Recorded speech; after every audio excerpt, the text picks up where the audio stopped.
Hai teman-teman semuanya, bertemu lagi dengan saya dan Feby, istri saya. Kebetulan hari ini kami merayakan ulang tahun pernikahan kami yang ke-10. Ya, jadi 10 tahun yang lalu saya menikah dengan Feby di Tangerang. Jadi waktu itu nggak lama lagi mau Imlek ya, mirip ya sama kondisi saat ini, dimana tidak lama lagi akan ada Imlek gitu. Nah, pada kesempatan kali ini saya ingin sedikit berbagi cerita ya tentang kehidupan 10 tahun pernikahan kami, dan mudah-mudahan ya bisa diambil sedikit manfaatnya, kalau ada manfaat ya buat teman-teman semua gitu. Terutama juga bagaimana kita sharing terkait dengan apa sih yang terjadi pada kehidupan 10 tahun ini, terutama dari sejak punya anak gitu ya. Kemudian ada perbedaan-perbedaan apa. Nah, saya selalu bilang tuh sama teman-teman kalau di berbagai video vlog yang saya suka bikin ya, belakangan ini saya selalu mengaitkan dengan ikhlas, sabar, dan sadar. Jadi itu tuh mantranya Dr. Andri, Mbah Andi, Kisamber Edan. Itu adalah mantranya. Ikhlas, sabar, sadar. Nah, kalau berkaitan dengan keadaan saat ini gitu ya, dimana kita udah 10 tahun menikah nih. Dulu tuh banyak orang bilang kalau 5 tahun menikah itu ya, ujian pertama. Iya, ujian pertama, terus kedua 10 tahun katanya gitu ya. Nah, kalau dari sisi kamu sendiri sebagai seorang perempuan tuh biasanya tuh, apakah misalnya 10 tahun pernikahan ini tuh sesuai dengan apa yang kamu harapkan dari awal pertama nih? Iya, tentunya kalau misalkan kita menikah ya pasti mengharapkan ya untuk selamanya gitu kan ya teman-teman ya, bahagia selamanya gitu. Nah, cuman kita itu juga perlu tahu kalau kehidupan itu yang pasti nggak akan semulus jalan tol gitu pastinya ya. Kebanyakan tuh pastilah ada rintangannya, ada tantangannya gitu ya. Tapi ketika kita ingat lagi komitmen kita di awal waktu menikah gitu kan ya, kan apa komitmennya susah, tetap bersama meskipun dalam suka dan duka ya kan ya. Nah, itu tuh kalau kita sudah berkomitmen ya ingat lagi komitmen itu dan ya bisa dijalani sih dengan baik. Tapi kalau kita ya puji Tuhan sampai tahun ini ya tidak ada kendala yang berarti lah ya gitu. Masih bisa menjaga hubungan suami istri dengan baik gitu ya, kehidupan juga berkembang dengan baik gitu ya sampai 10 tahun ini gitu. Apa yang kami capai berdua itu juga kami merasa berprogres lah ya. Nah, itu kan kesenangan ketika kita merasa kita bisa berprogres ya, berkembang bertumbuh gitu, bersama gitu. Menjadi pribadi yang lebih baik. Kita juga sama-sama belajar ketika jadi orang tua gitu ya, sama-sama belajar untuk jadi orang tua lebih baik, jadi pasangan yang lebih baik gitu, jadi istri yang lebih baik ya. Jadi kalau saya suka menggarisbawahi gitu ya, karena pengalaman ya dengan bertemu banyak pasien yang mengalami masalah kecemasan, tapi latar belakangnya itu adalah masalah rumah tangga gitu ya. Jadi biasanya memang menurut saya kesabaran ya, keikhlasan itu memang adalah salah satu modal yang bukan cuma berkaitan sama gangguan kecemasan ya, tetapi juga dalam berumah tangga gitu ya. Ikhlas menerima pasangan kita tuh apa adanya ya, karena kalau misalnya dari awalnya memang kita itu nggak ikhlas ya, jadinya susah juga ya. Terutama kalau kita berkaitan dengan tadi yang Feby bilang bahwa kita tuh akan bertumbuh ya. Bertumbuh itu nggak akan sama. Jadi nggak mungkin 10 tahun yang lalu Andri dan Feby ini sama dengan yang sekarang. Pasti berbeda. Walaupun saya selalu bilang kepribadian kita biasanya nggak terlalu beda-beda banget, tetapi cara kita beradaptasi dalam kehidupan kita itu berbeda. Mungkin 10 tahun yang lalu saya agak sedikit lebih pemarah gitu ya. Sekarang juga masih kadang-kadang nggak sabaran sih ya, nggak sabaran karena saya memang tipikalnya orang yang perfeksionis kan. Jadi kepingin tuh semuanya sesuai dengan maunya saya gitu ya tadinya ya. Tapi seringkali dalam hal ini istri saya mengingatkan gitu ya. Untungnya gitu ya, yang tadi yang ketiga, mantra ketiga itu saya belajar untuk sadar ya. Sadar bahwa saya punya kekurangan, saya sadar saya punya hal-hal yang mungkin membuat diri saya itu jadi berbeda gitu. Dan ini yang membuat saya seringkali dominan untuk membantu diri saya sendiri gitu, berubah gitu, membuat supaya jangan terjadi konflik gitu. Karena kalau saya semua merasa bahwa saya nggak dicukupi, saya merasa tidak dicukupi, ya pasti akan menimbulkan konflik karena diskrepansi atau antara kenyataan dan keinginan kita yang nggak tercapai itu biasanya akan membuat suatu ketidakstabilan ya, dan itu akan menimbulkan konflik gitu. Iya, betul. Nah, kalau kamu sendiri ngelihatnya gimana dari diri kamu yang berkaitan dengan proses perubahan gitu selama 10 tahun pernikahan ini? Iya, jadi kalau saya juga belajar banyak ya. Maksudnya kalau saya memang mungkin orangnya tuh, saya tuh kan melankolik phlegmatik ya. Jadi maksudnya orangnya tuh ya udah nerimo gitu, nggak mau cari masalah gitu orangnya gitu ya. Jadi lebih cenderung mungkin bisa menerima apa adanya gitu. Meskipun kadang-kadang kalau misalnya saya yang ini ya saya bilang gitu kan, ini saya nggak suka kayak gitu. Nah, tapi makin kesini tuh saya juga belajar bahwa maksudnya kalau kita sebagai pasangan suami istri memang nggak bisa sih harus memaksakan kehendak kita, kamu harus jadi seperti yang aku mau gitu. Nah itu nggak bisa tuh, tapi karena itu pasti nimbul cekcok gitu kan ya. Hal-hal kecil lah gitu. Contoh misalnya kalau misalnya pasangan suami istri gitu, kalau suami biasanya kalau ngambil baju kayak gimana ibu-ibu ditarik gitu ya, nggak diangkat tapi nah kalau kita baru diberesin gitu udah berantakan lagi. Nah itu mungkin hal-hal yang kecil tapi bisa bikin berantem dan berempet kemana-mana ya, nggak gitu, hal kecil gitu. Tapi makin sih saya menyadari, oh ya sudahlah, maksudnya dibilang baik-baik aja gitu, yang tolong ya diangkat kalau mau ngambil baju, jangan ditarik, aku baru beresin gitu.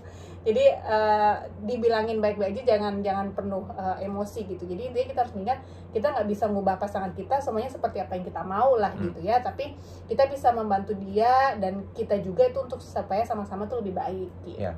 Jadi, dan memang kalau kita lihat ada beberapa orang yang mengatakan bahwa komunikasi adalah salah satu modal ya untuk pasangan yang menjadi lebih baik itu ke depannya. Dan saya setuju kalau misalnya kepribadian kita mempengaruhi itu. Ya, jadi Bapak Ibu atau teman-teman yang masih jomblo nih, yang lagi cari pasangan atau punya pasangan, itu jangan sampai membutakan diri dalam melihat apa adanya pasangan tersebut. Kalau merasa memang tidak cocok, saya sih sarankan lebih baik memang tidak melanjutkan ke jenjang pernikahan. Ya, saya melihat waktu itu Feby gitu ya sebagai seorang yang cocok buat saya, karena tadi sudah dikatakan ya, Feby orangnya pragmatis, melankolik, saya seorang kolerik gitu ya. Saya seorang yang, kalau istilah itu kan istilah Jung ya, Carl Jung bilang ya bahwa ada tipikal kepribadian tertentu. Saya orangnya tuh senang tampil ya, saya orangnya senang dipuji. Sedangkan waktu itu Feby itu tipikal yang orangnya lebih main di belakang layar gitu.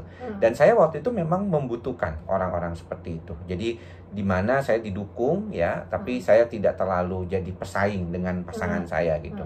Nah, tetapi ketika suatu proses perubahan belakangan ini, mungkin dalam beberapa tahun terakhir, 5-6 tahun terakhir, Feby juga menjadi leader, menjadi pemimpin dalam satu kelompok bisnisnya gitu ya. Saya juga siap gitu untuk menerima itu, bahwa dia akan bertumbuh jadi lebih baik, dan saya nggak boleh egois mengatakan bahwa saya hanya yang pengen didukung, Feby biarkan jalan sendiri ya. Saya juga berupaya untuk berupaya mendukung dia, dan pada tiba suatu masa memang 3 tahun belakangan saya merasa agak fulfill gitu ya, sudah merasa konten gitu. Saya merasa sudah cukup gitu dengan diri saya sendiri gitu, untuk tidak terlalu yang pingin terus dapat input gitu. Walaupun mungkin saya masih suka ngobrol sama Feby bahwa kadang-kadang saya juga masih pengen dapat panggung lah, pengen dapat panggung untuk bisa perform ya, karena disitulah energi yang bisa saya dapat.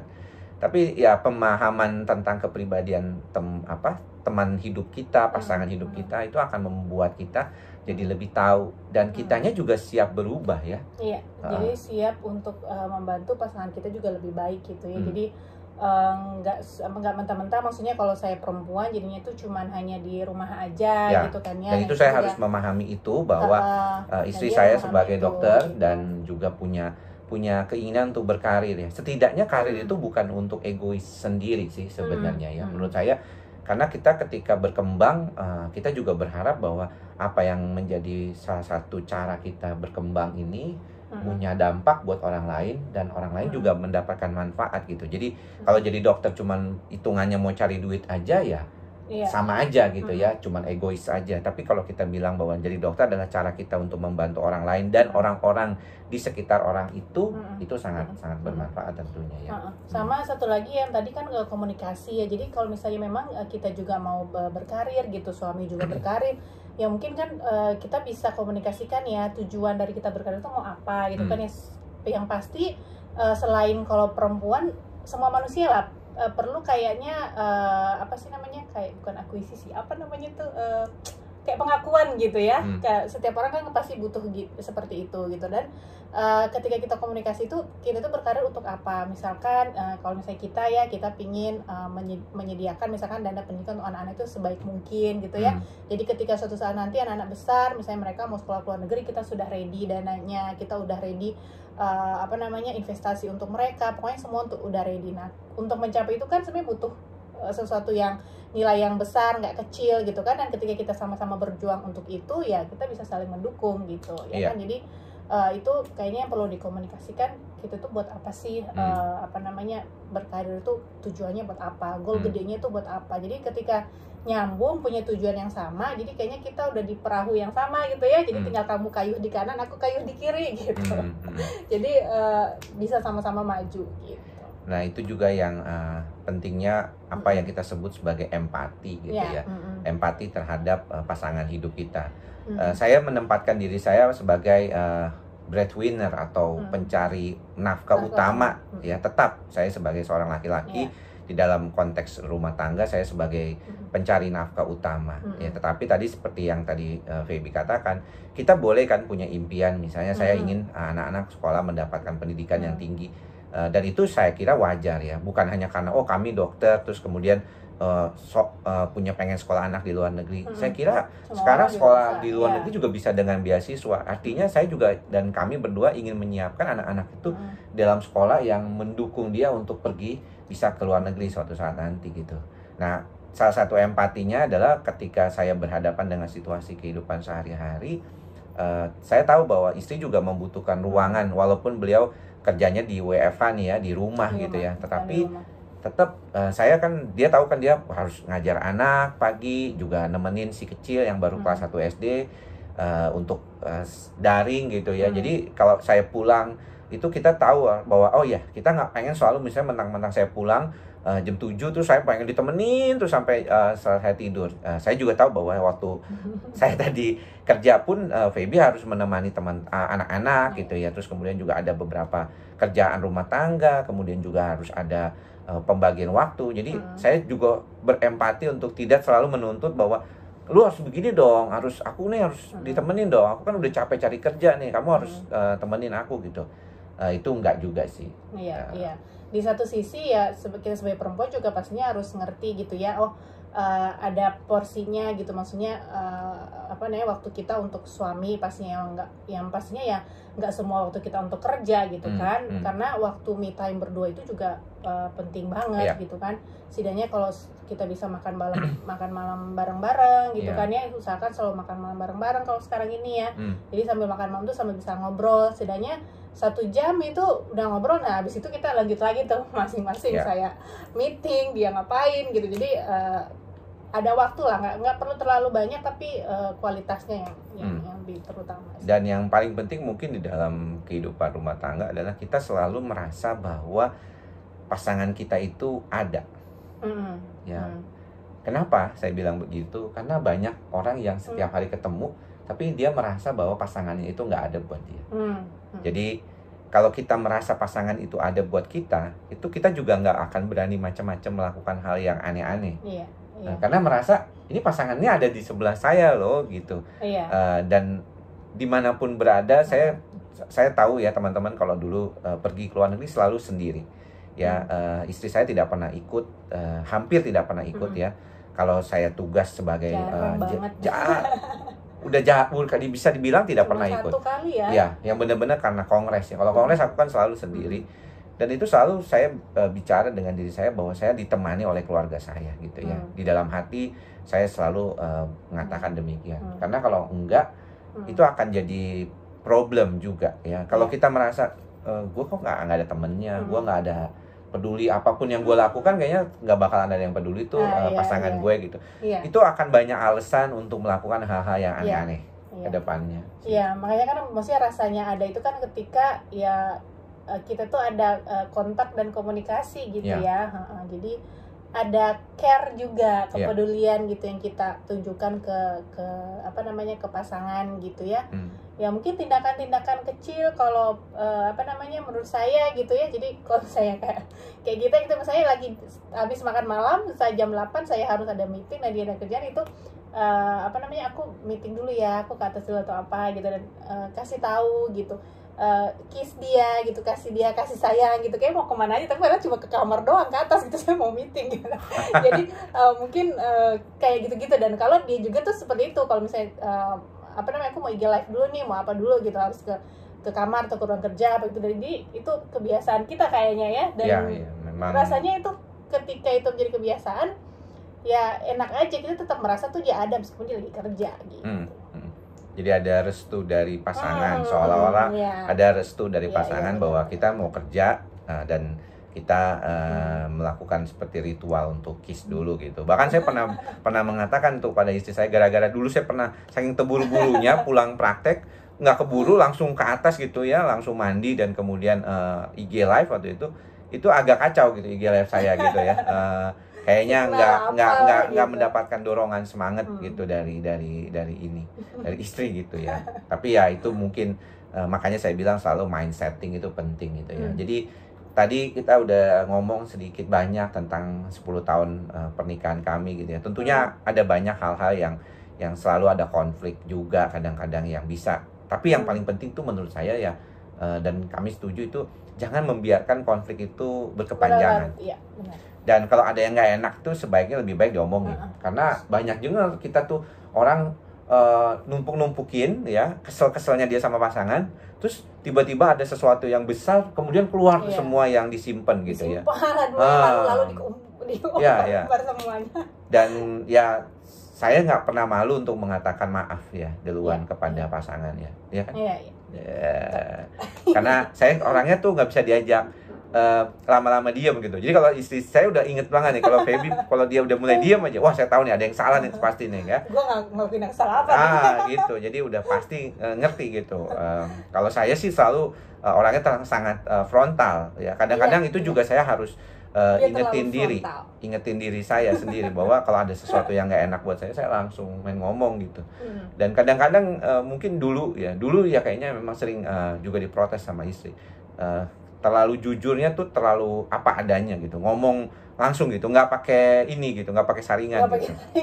Dan sampai itu kadang-kadang mungkin orang yang dengar gitu. Jadi kadang-kadang saya suka kode-kode gitu, pelan-pelan ngomongnya jangan kayak gitu. Itu katanya agak menyakitkan gitu kadang-kadang. Itu saya sudah belajar sedikit sih.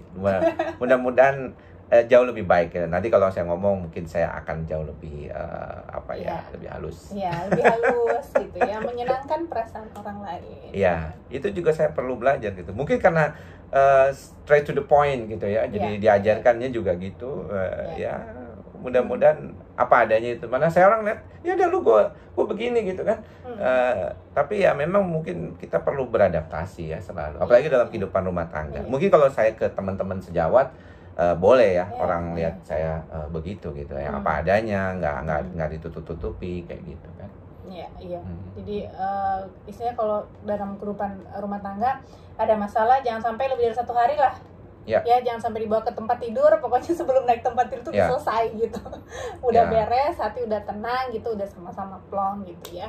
Jadi itu lebih enak ya. Biasanya kita nggak pernah lah ya lebih dari 1 hari ya udah langsung di. Iya, saya bersyukur sih ya. Saya nggak pernah ribut yang besar ataupun ribut yang bener-bener sangat prinsipil gitu ya. Paling saya ngambek-ngambek dikit gitu ya.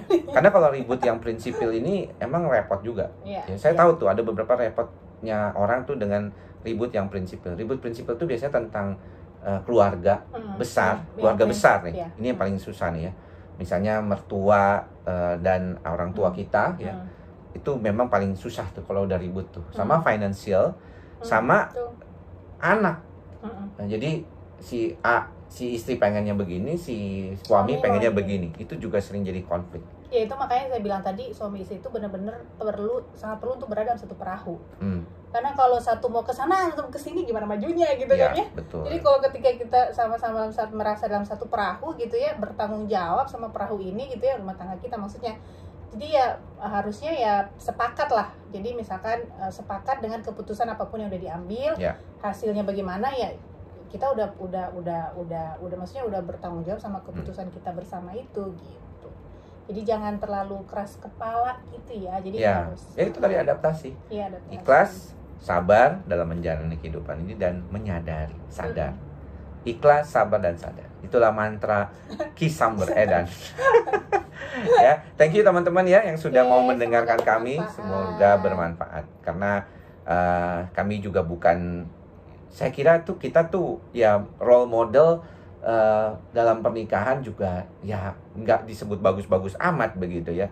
Karena bagi saya dan Feby percaya bahwa setiap orang tuh punya cara sendiri ya. Nggak ada tuh namanya guru marriage stories or marriage counselor gitu yang ngajarin. Semua itu adalah dia berkembang, mengetahui dirinya sendiri, menyadari apa yang baik buat dia dari bagaimana cara belajar dia. Dan saya senang sekali juga Feby ini suka baca buku. Saya suka baca buku, Feby juga suka baca buku. Jadi kami saling mengisi dengan apa yang baca buku. Itu, iya. Ya mungkin nanti lain kali kita juga sharing apa yang kita baca ya buat teman-teman. Boleh. Oke.